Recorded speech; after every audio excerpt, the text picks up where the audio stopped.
உங்க மத்தியில ஏதோ பேசிட்டு இருக்கீங்க, அது என்னன்ற விஷயத்தை எங்களுக்கு சொன்னீங்கன்னா உதவியா இருக்கும். அதை சொல்றதுதான் உங்களுக்கு கூப்பிட்டு நிற்க சொல்லி வாங்க பேசுங்க. உங்க கிராமத்துல இருக்கக்கூடிய விஷயத்தை எடுத்து சொன்னீங்கன்னா நான் அதை கேட்டுட்டு போய் டெல்லியில மோதியை எவ்வளவு அந்த திட்டம் போடும்போது பட்ஜெட் எழுதும் போது இதெல்லாம் என் மனசுல இருக்குன்றதுனால தான் உங்களை பேச சொல்லி வேலைக்கு வர வச்சோம். ஆனா அப்படி பேசிட்டு இருக்கீங்க, உங்க இடையே ஏதோ நீங்க பேசிட்டு இருக்கீங்க, அதை கேட்காம. அதனால எனக்கு ஒரு மனசுல ஒரு சந்தேகம் வந்துச்சு, வேற ஏதோ முக்கிய விஷயம் இருக்குது. அதனாலதான் நம்ம அக்கா தங்கைங்க எல்லாரும் பிஸியா அவங்க நடுவுல பேசிட்டு இருக்காங்க அப்படின்னு. இல்லைங்களே, நான் பேசலாம்ல? உரட்ட சொல்லுங்க. சரி, உரட்ட சொல்லுங்கன்னு தான் கேட்டேன். மேடையில் இருக்கக்கூடிய என்னுடைய சகோதரி வானதி ஸ்ரீனிவாசன் எம்எல்ஏ அவர்களுக்கும், இந்த மாவட்ட தலைவர் சங்கீதா கௌதமன் அவர்களுக்கும், அதே மாதிரி மாவட்டத்தோட வைஸ் பிரசிடண்டா இருக்கக்கூடிய நந்தினி அவர்களுக்கும், மகிழா மோர்ச்சா தலைவி ரேவதி அவர்களுக்கும், அதை தவிர இங்க எல்லாரும் ஊர்ல இருந்து விதவிதமா பல விதமான கிராமங்கள்ல இருந்து வந்திருக்கவங்க எல்லாருக்கும் நான் பல வணங்கி வணக்கம் சொல்றேன். நான் முதல்ல மோதி ஐயா ஒவ்வொரு கிராமத்துக்கும் வரக்கூடிய திட்டங்களை பத்தி, எவ்வளவு ரூபா உங்க கிராமத்துக்கு வந்திருக்கு, ஒவ்வொரு கிராமத்துக்கும் எவ்வளவு பெண்கள் பயனடைந்திருக்காங்க, இந்த விஷயத்தெல்லாம் எடுத்து சொல்லலாம்னு ஒரு பெரிய லிஸ்ட் போட்டுக்கிட்டு வந்தேன். ஆனா இப்ப உங்களோட இருக்கக்கூடிய பெண்களே மேல வந்து எங்க கிராமத்துக்கு இது கிடைச்சிருக்கு, எங்க கிராமத்துல இன்னைக்கு எங்க வீட்லயே டாய்லெட் கட்டி கொடுத்துருக்காங்க, இவ்வளவு வீட்டுக்கு தண்ணி கிடைச்சிருச்சு, சில பஞ்சாயத்துல எல்லாருக்கும் கிடைச்சிருச்சு, மீதி பஞ்சாயத்துல இன்னும் கொஞ்சம் பேர் பாக்கி இருக்காங்க, அவங்களுக்கும் கொடுத்துருவோம் அப்படின்னு அவங்க குரல்லையே நம்ம கேட்டுக்கிறோம். கேட்டா வந்து பேசினாங்களா? இது நான் சொல்லியோ இல்ல எம்எல்ஏ வானதியக்கா சொல்லியோ நம்ம பேசினா, நடுவர்களாக இருக்கக்கூடிய எல்லா உண்மையான விஷயங்களையும் எடுத்து சொல்லக்கூடிய ஊடகங்கள், மீடியாக்காரங்க நம்ப மாட்டான். சரி, இந்த அம்மா பிஜேபி அமைச்சர், அந்த அம்மா பிஜேபி எம்எல்ஏ, அதனால அவங்க வந்து பேசிட்டு போவாங்க. நிஜமா கிராமத்துல இருக்குதோ இல்லையோ அப்படின்னு அவங்க சந்தேகப்படுவாங்க. நாங்க உட்காருங்க, தயவு பண்ணி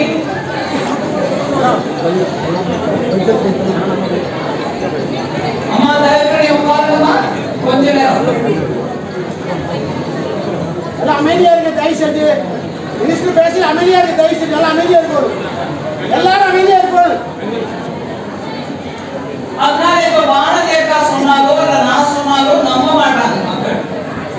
இப்ப நீங்களே வந்து நின்று ஏன் கிராமத்துக்கு வந்துருச்சு, ஏன் பஞ்சாயத்துல கிடைச்சிருக்கு, ஏன் பஞ்சாயத்துல 100 பேர் இருந்தா 60 பேர் கிடைச்சிருக்கு, மீதி 60 பேருக்கு நான் கொடுக்க போறோம் திட்டம் இருக்குது, 100க்கு 100 எல்லாருக்கும் மோதி ஐயா திட்டங்கள் வந்து சேருதுன்ற அந்த உண்மைய பல பெண்கள் வந்து இங்க பேசினாங்களா? அதை தவிர பின்தங்கி இருக்கக்கூடிய தாழ்த்தப்பட்டோர் வாழக்கூடிய சில தொகுதிகள்ல இந்த மாதிரி திட்டம் இன்னும் வந்து சேருமான்னு எண்ணம் இருந்தது மக்களிடையே. வந்து சேருமா? எங்களெல்லாம் யாரும் பார்ப்பாங்களா, இல்ல எங்க கிட்ட வந்து பேசி எங்களுக்கு தேவைப்பட்டதை கொடுப்பாங்களா அப்படின்னு கேட்கக்கூடிய அளவுக்கு சந்தேகம் இருந்ததே தவிர, இல்ல நம்மளுக்கும் வரும் அப்படிங்கிற ஒரு நம்பிக்கை கூட இல்லாத காலமாக இருந்தது. உண்மைதானே? நம்ம எடுத்து பேசி நம்ம சொன்னா கேட்கக்கூடிய எம்எல்ஏக்களோ எம்பிக்களோ நம்மளுக்கு இருக்காங்க அப்படிங்கிற தைரியம் நம்மளுக்கு இருந்துச்சா? இல்ல. ஆனா வானதியக்கா சொன்ன மாதிரி நீங்க எம்பி கொடுக்காட்டினாலும், நீலகிரியிலிருந்து எம்எல்ஏ கொடுக்காட்டினாலும், தில்லியில இருக்கக்கூடிய பிரதமர் மோடி ஐயா உங்க வீட்டுக்கு ஒரு டாய்லெட் தேவைப்படுது. உங்க வீட்டுக்கு ஒரு குழாய் மூலமா தண்ணி வரணும் தேவை இருக்கு. உங்களுக்கு உண்மையா நல்ல வீடு இல்ல, ஒரு நல்ல கான்கிரீட்டோட இருக்கக்கூடிய ஒரு வீடு கட்டி கொடுக்கணும் அப்படின்னு சாமான்யமா பின்தங்கி இருக்கக்கூடிய ஏழை மக்களுக்கு திட்டம் போட்டு அங்கே எனக்கு ஒரு எம்எல்ஏ இருந்தாலும் எம்பி இருந்தாலும் இல்லாவிட்டாலும் நான் கொடுப்பேன் எல்லா ஊருக்கும் அனுப்பியிருக்கேன். அதுக்குதான் இங்க நம்ம நிதர்சனமா பார்க்கிறோம். ஒவ்வொரு பெண்ணும் வந்து சொல்ற விஷயம், சரி வீடு டாய்லெட் மாத்திரம் தானா? இல்ல, சுய உதவி குழுவில் இருக்கக்கூடிய ஒவ்வொரு பெண்ணுக்கும் திட்டம் போட்டு அந்த சுய உதவி குழுவில் இருக்கக்கூடிய குழு மெம்பர்கள் எல்லாருக்கும் ஏதோ விதமா உதவியா இருக்கக்கூடிய திட்டமும் போட்டு அதற்காக அந்த குழுக்கே மொத்தத்துக்கும் பணம் கொடுத்து, அம்மா உங்க குழுவில் இருக்கக்கூடிய பெண்களுக்கு நீங்க பாருங்க, அவங்களுக்கு தேவைப்பட்ட உதவி பண்ணுங்கன்னு சொல்லி பணம் கொடுத்துருக்கோம். இப்ப என் பக்கத்துல அமர்ந்திருந்தாங்க அக்கா சொன்னாங்க, 2010 அவங்க காகிதத்தை காமிச்சு சொல்றாங்க, 2010 இந்த சுய உதவி குழுக்களுக்கு நீங்க ஒரு கட்சியோ இல்ல இன்னொரு கட்சிக்கோ சேர்ந்து இல்லாம இருந்தீங்கன்னா உங்களுக்கு கிடைக்காது பணம் அப்படிங்கிற மாதிரி அந்த லிஸ்ட் போட்டு இவங்களுக்கு தான் கொடுக்குறோம், மீதி பேர் கொடுக்க கூடாது அப்படின்னு சட்டப்பூர்வமா காமிச்சிருக்காங்க பாருங்கம்மா அப்படின்னு என் பக்கத்துல உட்காந்து அந்த காயத்தை காமிச்சாங்க. அதாவது சொன்னாங்க அந்த உதாரணமா, ஒரு கிராமத்துல 7 தெரு இருந்துச்சுன்னா 5 தெரு எங்களுக்கு ஓட்டு போட்டுச்சு, மீதி 2 தெருக்காரங்க போடல, அதனால அவங்களுக்கு கொடுக்காத அப்படின்னு சட்டப்பூர்வமா கொடுக்க கூடாதுன்னு பண்ணிருக்காங்க. மோடி ஐயா அப்படி பண்ணல. என் நாட்டு மக்கள், என் மக்கள், என் குடும்பம், அவங்க அந்த குடும்பத்தில் இருக்கக்கூடிய ஒரு பெண் காலையில ஒரு சின்ன ஒரு தோட்டத்துக்கோ கையில ஒரு பாட்டில்ல தண்ணி எடுத்துட்டு தோட்டத்துல போய் அவங்க பண்ணிட்டு அதுக்கப்புறம் வீட்டுக்கு வர வேண்டிய நிலைமை, ஒரு அந்த மாதிரி ஒரு தலை குனிய வேண்டிய நிலைமை நம்ம நாட்டுல எந்த பெண்ணுக்கும் இருக்கக்கூடாது. நான் எல்லாருக்கும் டாய்லெட் கட்டி கொடுப்பேன், நீ ஓட்டு போட்டியா உனக்கு டாய்லெட், ஓட்டு இல்லையா நீ போ காட்டுக்கு அப்படின்னு விடலாது. அதனால நம்ம யோசிக்கணும், நம்மளுக்கு அரசியல் தலைவர்கள் தான் வரக்கூடியவங்க யாரா இருக்கணும், எப்பேற்பட்ட மனுஷங்களா. நான் உதாரணத்துக்கு சொல்றேன், ஒரு குடும்பம் வாழணும், என் குடும்பம் எப்படியாவது வாழணும், இல்ல மக்கள் எப்படி ஓட்டு போடுறாங்க அதனால என் குடும்பம் தான் இருந்துட்டு இருக்கு, நீங்க அதை அவமானப்படுத்தாத மக்களை அப்படின்னு நேற்று முதலமைச்சர் பேசியிருக்காரு. குடும்ப அரசியல் சொல்லி என்ன திட்டிட்டு இருக்காங்க, மக்கள் எனக்கு ஆதரவு கொடுத்திருக்காங்க, ஆதரவு கொடுத்ததுனால நான் முதலமைச்சரா இருக்கிறேன், அதனால மக்களை நீங்க அவமானப்படுத்தாத. குடும்ப அரசியலை நடத்துறேன்னு சொல்லாம நான் குடும்ப அரசியலாவது பண்ணுவேன் தவிர மக்கள் எனக்கு ஆதரவு கொடுக்கிற வரைக்கும் அது தப்பு இல்லைங்கிற மாதிரி இருக்கும்போது மோடி ஐயாவை பாருங்க. இந்த நாட்டு மக்கள் எல்லாருமே என்னோட குடும்பம், அவங்களுக்கு குடால தண்ணி வரல, அவங்க வீட்டுக்கு ஒரு சரியான ஒரு கான்கிரீட் கூரைத்தலை மேல அவங்க வீட்டு இல்லைன்னா, இல்ல டாய்லெட் இல்லைன்னா, வீட்டுல குக்கிங் கேஸ் இல்லைன்னா, அதாவது சமையல் எரிவாயு இல்லைன்னா அவங்க பெண்கள் எப்படி கஷ்டப்படுவாங்க புரிஞ்சுக்கிட்டு பண்றவரு குடும்ப அரசியல் நடத்தல. ஆனா எனக்கு ஓட்டு கிடைச்சிருச்சுன்னு அது குடும்ப அரசியல் நடத்துவேன் நானுங்கிற மாதிரி ஒரு மறைமுகமா சொல்லக்கூடிய முதலமைச்சரை வச்சுக்கிட்டு நம்ம யோசிக்கணும், நம்ம நாட்டு லீடர்ஸ் எப்படி இருக்கணும், நம்ம நாட்டு தலைவர்கள் எப்பேற்பட்டவர்களா இருக்கணும். அதனால உதாரணத்துக்கு நம்ம மத்திய அமைச்சர் முருகன் அவர்கள் இங்கு தேர்தலில் நிற்கிறார், பின்தங்கிய குலத்தை சேர்ந்தவர், அவர் ஆல்ரெடி அமைச்சரா இருக்காரு, அதனால என்னப்போ அப்படின்னு நீங்க வேற யாருக்காவது ஓட்டு போட்டீங்கன்னா இந்த தொகுதி நீலகிரி தொகுதியை பற்றிய விஷயங்களை மத்திய அரசுக்கு அவங்க திட்டம் வகுக்கும் சமயத்துல இங்க ஒரு பிரதிநிதி இருந்தா எவ்வளவு உதவியா இருக்கும்ன்றத யோசிச்சு பாருங்க. இதுக்கு முன்னாடி இருக்கிறவரை பத்தி நான் தனிநபரா பேசல, ஆனா அவங்க சொந்தத்துக்கு சமாளிச்சுக்கிட்டாங்கன்ற விஷயம் போன தேர்தல் போது நம்ம எல்லாருக்கும் தெரியும். அந்த விவகாரம் இன்னைக்கு கோர்ட்ல இருக்கு, அதனால நான் அதை பத்தி விரிவா சொல்ல விரும்புறேன். ஆனா நிஜம் அதுதான், தேர்ந்தெடுக்கப்பட்ட உறுப்பினர் நீலகிரி மாவட்டத்துக்கு வேணுங்கிறத பண்ணாம சொந்தமா எனக்கு எவ்வளவு வேணுமோ நான் சம்பாதிச்சுப்பேன் தவிர மக்கள் பத்தி எனக்கு கவலை இல்லைங்கிற மாதிரி இருக்கக்கூடிய தலைவர்கள் நமக்கு வேண்டாம். அதே பின்தங்கிய குலத்திலிருந்து வந்தவர் டாக்டர் முருகன் இன்னைக்கு மத்திய அமைச்சரவையில் இருக்கார். நான் திருப்பி அதே விஷயத்த சொல்றேன்.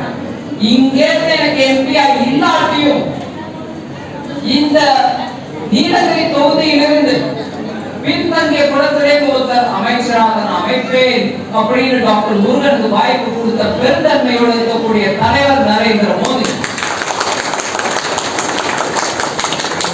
பார்லிமெண்ட் இப்பேற்பட்ட பார்லிமெண்ட் பெருசா கட்டினா அது தேவையா அப்படின்னா பார்லிமெண்ட மாத்திரம் கட்டல, நம்ம ஒவ்வொருத்தருக்கும் வீடு கட்டி கொடுக்கிறாரு. நம்ம ஒவ்வொருத்தர் வீட்டையும் கரண்ட் இருக்கான்னு பாக்குறாரு, எரிவாயு இருக்கான்னு பாக்குறாரு. நம்ம ஒவ்வொருத்தர் வீட்டிலையும் குழாயில தண்ணி வருதான்னு பாக்குறாரு. அதனால சின்ன மக்கள் அப்படின்னு யாரும் இல்ல, பெரிய மக்கள் அப்படின்னு யாரும் இல்ல. பார்லிமெண்ட் நல்லா இருக்கணும். ஒரு சாமானியப்பட்ட குடும்பத்தை சேர்ந்த பின்தக்கப்பட்ட ஒரு குடும்பத்துல இருக்கக்கூடிய பெண்ணும் நல்லபடியா மானமா கௌரவமா வாழணும் அப்படின்றது செயல்படக்கூடியவர் பிரதமர். இங்க இருக்கக்கூடிய தொகுதியில் இருக்கக்கூடிய நிறைய விஷயங்கள் நான் எடுத்து பேசணும்னு நினைச்சேன். அந்த பழுதர்கள் நீலகிரி மாவட்டத்தில் எத்தனை பேர் இருப்பாங்க? திராவிட முன்னேற்ற கழகத்துடைய மாவட்ட செயலாளருக்கும் அங்கே இருக்கக்கூடிய எம்எல்ஏக்குமே ஒத்து போக மாட்டேங்குது. அதுல அந்த எம்எல்ஏ பழுதர்களை சேர்ந்தவர், ஆனாலும் அவருக்கு அந்த மதிப்பு இல்லை, பக்கத்துல கூட உட்கார வைக்கிறது இல்லை. ஆனா பிரதமர் மோடி அப்படி இல்லை. பொங்கல் விழா கொண்டாடுறதுக்கு டாக்டர் முருகன் அவருடைய வீட்டுக்கு டெல்லியில குளிரா இருக்கும் போது கூட வீட்டை போய் அவரோட பொங்கல் கொண்டாடு. இங்க பின்தங்கிய வகுப்பை சேர்ந்தவர்னு அவருக்கு பக்கத்துல இருக்கிற சீட்டை காலி பண்ண வச்சுட்டு தன்னுடைய பிள்ளை தன்னுடைய வாரிசு அமைச்சரை உட்கார வச்சுக்கிட்டாரே தவிர முதலமைச்சர் பின்தங்கிய வகுப்பினரை சேர்ந்தவர் நீலகிரி மாவட்டத்தில் வரக்கூடிய எம்பி அவரை உட்கார வைக்கிறார். மோடி ஐயா டாக்டர் முருகனோட வீட்டுல பொங்கல் கொண்டாடினார். இதெல்லாம் நாம ஞாபகம் வச்சுக்கணும். பின்தங்கியோட மனசுல வச்சுக்கிட்டு தான் நிறைய திட்டங்கள் எடுத்து வராரு பிரதமர் மோடி. அதே மாதிரி இது பெண்களுக்காக ஏற்பாடு செய்யப்பட்ட குழு. இந்த ஒரு சந்திப்புல நான் உங்களுக்கு சொல்ல விரும்புறது என்னன்னா, பெண்களை நடுமையமா வச்சுக்கிட்டு திட்டம் போடுறாங்கன்றது இல்லைங்க. பெண்ணை முன்காட்டி முன் நிறுத்தி திட்டங்களை வகுக்கிறார் மோடி.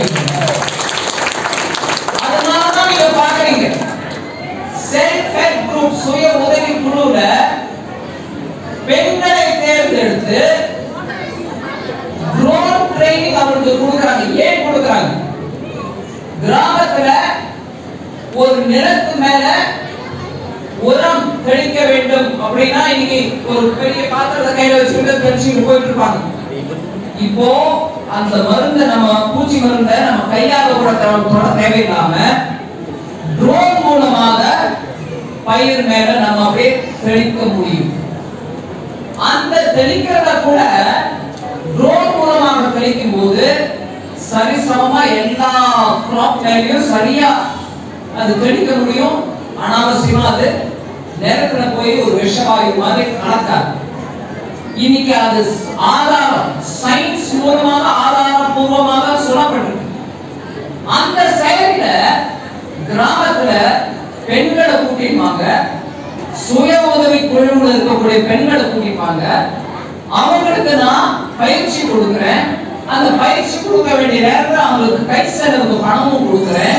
அதை தவிர கிராமத்துல அந்த ட்ரோனை வாங்கி கொடுக்கறதுக்கு பேங்க் மூலமா பணமும் கொடுக்கிறேன்.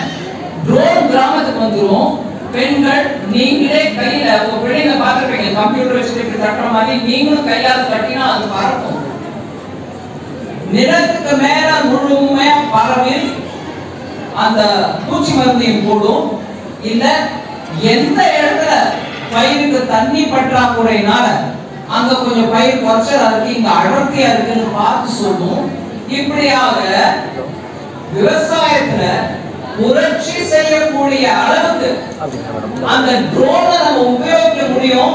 ஆனா அத நான் என் பெண்கள், என் சகோதரி, என் தாய்மார்கள் கையில கொடுப்பேன் தவிர ஆண்கள் கையில கொடுக்க மாட்டேன். பெண்கள் கையில கொடுத்தா நீங்க யோசிச்சு பாருங்க, கிராமத்துல நீ கடை எடுக்க வாடிமா, கடை எடுத்து நீ போயிட்டு கூலி வாங்கிக்கோன்னு சொல்ற காலம் போய் அந்த ட்ரோன் அம்மா கூப்பிடுங்க. அவங்கதான் ட்ரோன் மூலமா என்ன பண்ணுவாங்க, தம்பி நீ இருப்பா கொஞ்சம், அந்த அம்மாவை கூப்பிடுங்க. நேர வருது. அந்த ட்ரோனை நீங்க ஆபரேட் பண்ணீங்கன்னா மினிமம் மாசம் இருந்தோம் 10,000 ரூபாய் உங்க கைக்கு வருமானம் வருது. மினிமம் 10,000 ரூபாய். அந்த 10,000 எவ்வளவு முக்கியமோ அவ்வளவு முக்கியம். நீங்க போய் நின்று மைக்க பிடிச்சி நீங்க பேசுறது முக்கியம் இல்லைங்க. கிராமத்துல அந்த ட்ரோனை வச்சு அங்க ஒரு 10 ஆட்கள் உட்காந்துருப்பாங்க ஆம்பளைங்க. நீங்க போய் அந்த கையில வச்சுக்கிட்டு அந்த ட்ரோனை பண்ணி வச்சுட்டு வேலை முடிச்சு பணத்தை கொடுப்பான்னு சொன்னா உங்க நிலை எப்படி இருக்கு பாருங்க. பெண்களின் நிலை எவ்வளவு உயரும் அப்படிங்கிற கனவாக போது அதை நினைவாக்குறாங்க. அதுதான் முக்கியமான மெசேஜ். உங்களுக்கு ட்ரோன் கையில கொடுக்கிறாரு, எஸ் கொடுக்கிறாரு. அதன் மூலமாக சமுதாயத்துல நம்ம மக்களிடையே பெண்கள் அப்படின்னா என்ன, பாரதியார் கண்ட புது நவீன பெண்ண கிராமத்துல நீங்க பார்க்கணும்னா மோதியை மூலமா. அதே மாதிரி லட்சாதிபதியா பெண்களை பார்க்கணும்ன்றது இன்னொரு விஷயம். ஒரு பெண் கையில ₹1,00,000 வந்துச்சுன்னா அந்த குடும்பம் எப்படி முன்னேற்றம் அடையுன்றதை யோசிச்சுதான் இந்தமா நீதான் உன் வீட்டுல மகாலட்சுமி இருக்கணும், உனக்கு லட்சாதிபதி ஆக்கிறதுக்கான திட்டம் கொடுக்குறேன். ஒவ்வொரு கிராமத்திலையும் சுய உதவி குழு மூலமாக இருக்கக்கூடிய பெண்களுக்கு அந்த ₹1,00,000 சம்பாதிக்கிறதுக்கான வாய்ப்பு கொடுக்கறதும் போது வீடு கொடுத்து உங்களுக்கு எரிவாயு கொடுத்து டாய்லெட் கட்டி உங்களுக்கு நிதி உதவி மூலமாக ட்ரைனிங்கும் கொடுத்து அதுக்கப்புறம் விவசாயத்துல இன்னைக்கு பெண்கள் தான் வந்து நின்று சயின்டிபிக்கா வேலை பண்றாங்கன்றதுக்கான அந்த உணர்ச்சியும் கொடுத்து உங்களுக்கு தன்மானத்தோட உங்க கையில ஒரு ₹1,00,000 கையில சம்பாதியம் வர அளவுக்கு பண்ணக்கூடிய பலவிதமான நல்ல திட்டங்களை எடுத்துட்டு வந்திருக்கிறார். மக்களை பத்தி யோசிக்கிற தலைவர், பெண்களை பத்தி யோசிக்கிற தலைவர். இன்னைக்கு தெருவோரத்தில் வியாபாரம் பண்ற பெண்கள் பூ விற்கிறாங்களோ, சின்ன வளையல் எல்லாம் விற்கிறாங்களோ, இல்ல காய்கறி விற்கிறாங்களோ, அவங்களுக்குமே மானியத்தோட வட்டி வீதம் குறைச்சு அதுக்கு நீங்க தங்கமோ இல்ல பேப்பரோ கொடுத்தாம மோடி ஐயா கேரண்டி மூலமா அவங்களுக்கு லோன் கிடைக்கிறது கொடுக்குறாங்க. ஸ்வநிதி லோன். இந்த ஒவ்வொருத்தரையும் 160 பேர் பெண்கள். அந்த ஒவ்வொருத்தரையும் திட்டத்திலையும் பயனடைவது பெண்கள். இப்படியாக பெண்களை முன்னிறுத்தி போடுற திட்டம் ஒன்னொன்னுத்தையும் பெண்களுக்கு முன்னுரிமை கொடுங்கன்னு சொல்லி பண்ற விஷயம் தான் மோடி ஐயாவோட விஷயம். அதனால இன்னைக்கு இந்த வாய்ப்பு உங்களோட பேசுறதுக்கான வாய்ப்பு, மத்திய அரசோட திட்டங்களை சொல்லி எடுத்து பேசுறதுக்கான வாய்ப்பு, இதே சமயம் இங்க தமிழ் மாநிலத்தில் இருக்கக்கூடிய அரசை பத்தி ஒரு வார்த்தை சொல்லுவது. பெண்களை எப்படி நடத்துறாங்கன்றது நான் 1000 ரூபாய் ஒவ்வொரு பெண்ணுக்கும் கொடுக்கிறேன்னு சொல்லிட்டு 1000 ரூபாவா உங்களுக்கா இல்லைங்க, தகுதியுடைய பெண்களுக்கு 1000 ரூபாய் மாத்தி இந்த மாதிரி நாடகம் ஒண்ணுமே பண்ண மாட்டார் பிரதமர் மோடி. அது உங்களுக்கே இப்ப தெரியுது. பல உதாரணம் நாடகம் பண்ண மாட்டார். அதே மாதிரி பெண்களை பதவிக்கு எடுத்து வந்துட்டு அவங்க பார்ட்டி கட்சி காரங்களை விட்டு வேறு விதமா அவமதிக்கிற மாதிரியான ஒரு விதமான நடவடிக்கைக்கும் அவர் உடன் போக மாட்டார். நம்ம பார்க்கிறோம், ஒரு நகரத்துல மேயரா தேர்ந்தெடுக்கப்பட்ட ஒரு பெண் என்ன மாதிரி அவல நிலையில இருக்காங்கிறத நீங்க சென்னையில பார்க்கலாம். அந்த பெண் அவங்க கட்சிக்காரங்களே போய் தட்டி விடுறாங்க, ஒருத்தர் பழைய பிடிச்சி விடுறாங்க, ஒருத்தர் பக்கத்துல இருக்கிறாரு. இதெல்லாம் நடக்குது மேடையில. ஒரு வார்த்தை திராவிட சொந்தங்களே இதெல்லாம் பண்ணாதீங்க, அந்த அம்மாவும் நம்ம அம்மா தான் அப்படின்னு சொல்லி அவங்களை கட்டுப்பாட்டு வைக்கிற மாதிரி ஒரு நாளைக்கு நம்ம பார்க்கணும். இந்த மாதிரி விஷயத்தெல்லாம் நம்ம மனசுல வச்சுக்கணும். தன் நலத்துக்கோசம் பணம் சம்பாதிக்கிறோம், எந்த விதத்துல வேணாலும் சம்பாதிக்கணும். இப்போ நான் கேட்கும்போது எனக்கு உடல் பூசிச்சு. தெருவுல ஒரு பெண், அதுவும் வயசுல இருக்கிற ஒரு பெண் போதையால் அஃபெக்ட் பண்ணப்பட்டு தாக்கதல்ல நடு ரோட்ல கரண்டிட்டு இருந்த கதையை ஒரு அம்மா இப்படி சொன்னாங்க. மனசு அநியா வேதனைப்படுது. நம்ம தமிழ்நாட்டில் இந்த நிலைமை, நம்ம பெண்களுக்கு இந்த நிலைமை, இதை தட்டி கேட்கறதுக்கு யாரும் இல்லையா? இந்த கடந்த 20 வருஷங்கள்ல நம்ம மெதுவா பார்க்கிறோம். பணம் வருது, தொழில் நடத்தணும்னு வராங்க, முதலீடு போடுறதுக்கு வராங்க. அந்த முதலீடுக்கு தேவையான உதவி பண்ணணும், ஒரு திட்டத்தின் பிரகாரம் அவங்களை நல்லபடியா தொழில் செய்ய விடணும், தமிழ்நாட்டில் அதனால வேலை வாய்ப்பு அதிகரிக்கணும் அப்படிங்கிற அந்த வழியில போகாம முதலீடு எடுத்து வரீங்களா, தொழில் நடத்துறீங்களா, அதுல எங்களுக்கு என்ன கொடுப்பீங்கன்னு கேட்கிற அளவுக்கு வசூல் பண்றதுக்கு மாத்திரம் வராங்க திராவிட முன்னேற்ற கழக ஆட்கள் எல்லாம். வசூல் அரசியல் தமிழ்நாட்டுல எப்படி வேரூன்றி போயிடுச்சோ அது நமக்கு கவலையா இருக்கு. போதைப் பொருளும் வசூல் பண்ணக்கூடிய இந்த ஆட்சிக்கு நம்ம எந்த விதமான ஆதரவும் கொடுக்க கூடாது.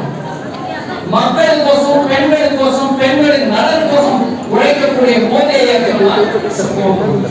அதனால உங்க ஆதரவு ஏப்ரல் 19ஆம் தேதி காலையில வெயில் மேல வரதுக்கு முன்னாடி வீட்டில இருந்து கிளம்பி தாமரை சின்னத்துல வாக்களிக்க நீங்க எல்லாரும் நீங்க மாத்திரம் இல்ல, உங்க உடன்பிறப்புகளையும் கூட்டிட்டு வாங்க, உங்க வீட்டுல இருக்கக்கூடியவங்களையும் கூட்டிட்டு வாங்க. இல்ல நான் வேலைக்கு போறேன்னா உங்க வீட்டுக்காரரை கூட்டிட்டு வாங்க, அவருக்கும் சொல்லுங்க தயவு பண்ணி வாங்க, ஓட்டு போடுக்கும் போதே அதனாலதான் இந்த வீடு நமக்கு இருக்குது, இந்த எரிவாயு நமக்கு கிடைச்சிருக்குன்னு சொல்லி அவரையும் கூட்டிட்டு வாங்க. எல்லாரும் வந்து தாமரை சின்னத்துல வாக்களிங்க. டாக்டர் முருகன் ஒரு படிச்ச நல்ல பட்டதாரி அமைச்சரா இருக்காரு, அவருக்கு உங்களுடைய ஆமோதத்தை கொடுக்கணும், உங்களுடைய ஆதரவு கொடுக்கணும். அதனால தயவு பண்ணி மோடி ஐயா திரும்பி வந்தாதான் நமக்கு இந்த மாதிரி திட்டங்கள் நம்ம ஊர் வரைக்கும் வரும். சுய நலத்துக்கோசம் மதுபானத்தையும் கொடுப்போம், இந்த மாதிரி போதைப் பொருட்களையும் விற்போம், அதன் மூலமா வரக்கூடிய ஆதாயத்துல என் குடும்பம் நல்லா இருக்கும், என் குடும்பத்தில் இருக்கிற ஒரு உறுப்பினருக்கு சினிமா கூட தயாரிப்போன்ற அந்த வழியில போகவே வேணாம். நம்ம குடும்பத்துக்கு கொடுக்கிற போதே ஆதரவளிங்கள். உங்கள் ஓட்டு தாமரைக்கு மீண்டும் வேண்டும், மீண்டும் வேண்டும். பாரத் மாதாவே ஜெய், பாரத் மாதாவே ஜெய். தயவு பண்ணி மறந்துடாதீங்க, போதையை தவிர்ப்போம்.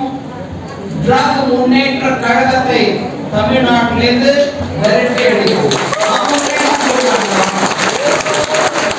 விரட்டி அடிப்போம் அப்படிங்கிற வார்த்தையே முதல்வர் உபயோகிச்சார். நான் இன்னைக்கு அதுக்கு பதிலா சொல்றேன், ட்ரக்ஸ் முன்னேற்ற கழகமாக இருக்கக்கூடிய, போதையை வளர்க்கக்கூடிய திராவிட முன்னேற்ற கழகத்துக்கு நம் குடும்பங்களை பாதிக்கக்கூடிய அந்த கழகத்துக்கு நம்ம ஆதரவு கொடுக்க வேண்டாம். தயவு பண்ணி தாமரைக்கே உருவாங்க.